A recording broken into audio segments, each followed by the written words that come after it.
अस्सलाम वालेकुम dear students. आज हम लोग पढ़ने वाले हैं चैप्टर 13 स्पोर्ट एंड मूवमेंट का लेक्चर 6। ठीक है, लास्ट लेक्चर में लेक्चर 5 पढ़ा था जॉइंट्स के बारे में। आज के लेक्चर में हम दो टॉपिक डिस्कस करेंगे, roles of tendons and ligaments and contribution of Vesalius. ठीक है, इन दोनों को हम डिस्कस करेंगे। So first of all we discuss roles of tendons and ligaments. So what are ligaments? They are tough bands of connective tissue. ठीक है, connective tissue के ये एक क्या होते हैं? टफ बैंड्स होते हैं, सख्त किस्म के बैंड्स होती हैं। फंक्शन इनका क्या है? They hold the bones at the joint in place. इनका काम होता है कि जॉइंट पर जहाँ पर दो बोन्स आपस में मिलती हैं वहाँ पर बोन्स को एक साथ जोड़ के रखना, ये लिगामेंट्स का काम होता है। यहाँ पर आपको डायग्राम में दिखाया भी, ये लिगामेंट्स है। देखिए ये जॉइंट है, ये दो बोन है हमारे पास। ये दो बोन को जिस कनेक्टिव टिश्यू ने आपस में जोड़ा हुआ है इसको हम लिगामेंट बोलते हैं। ठीक है, tendons they are tough connective tissues which attach muscles to bone. ये ऐसे कनेक्टिव टिश्यूज होते हैं जो मसल्स को बोन के साथ अटैच करते हैं। हमें पता है कि बोन्स जो है वो मसल्स के साथ अटैच होती हैं और बोन्स की वजह से ही मसल्स जो है मूवमेंट केबल होते हैं। तो बोन्स और मसल्स एक दूसरे के साथ अटैच होते हैं टेंडन्स की वजह से। फंक्शन इनका क्या है? When muscles contract the tendons exert a pulling force on the attached bone. कहते हैं जब मसल कंट्रैक्ट होते हैं तो टेंडन जो है वो क्या करता है? बोन के ऊपर एक पुलिंग, खिंचाव की फोर्स पैदा करता है। So the bone is pull toward the muscle.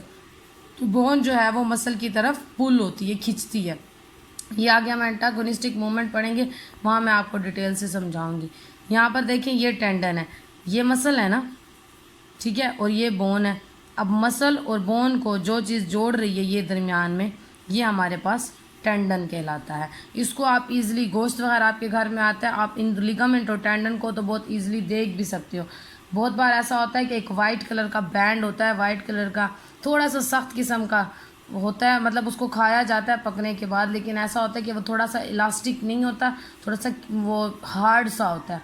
वो दो हड्डियों के दरमियान में एक बैंड सा मौजूद होता है। और कभी कभार ऐसा होता है मसल और बोन के साथ अटैच होता है, तो वो टेंडन्स और लिगामेंट्स होती हैं।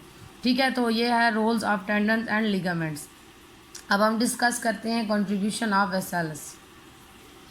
Contribution of Vesalius. Vesalius was a scientist.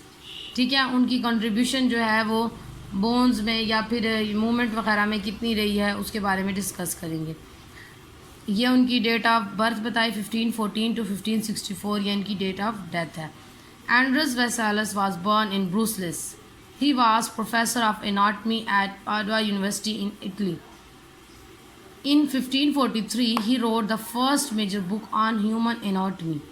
ठीक है, एंड्रस वेसालस ब्रूसलिस में पैदा हुए थे और इटली के एक यूनिवर्सिटी के अंदर वो एनाटमी के प्रोफेसर थे, मतलब internal structure of human body के बारे में पढ़ाते थे। और 1543 में उन्होंने अपनी एक बहुत ही मेन या आप कह सकते हैं ख़ास किस्म की किताब लिखी थी ह्यूमन एनाटमी पर। वो थी, it was called de humani corpus fabrica, the fabric of the human body. ठीक है, तो उसका जो नाम था वो था डी ह्यूमनाई कॉर्पस फैब्रिका, और इंग्लिश में हम उसे कहते हैं the fabric of the human body. Human body का फैब्रिक, फैब्रिक हम वैसे तो कपड़े को कहते हैं ना, लेकिन यहाँ पर क्या है, ह्यूमन बॉडी की एनाटमी का जिक्र किया है उसने इस बुक में। Vesalius work closely with the famous artist Titian who produce 277 anatomical illustration for his book.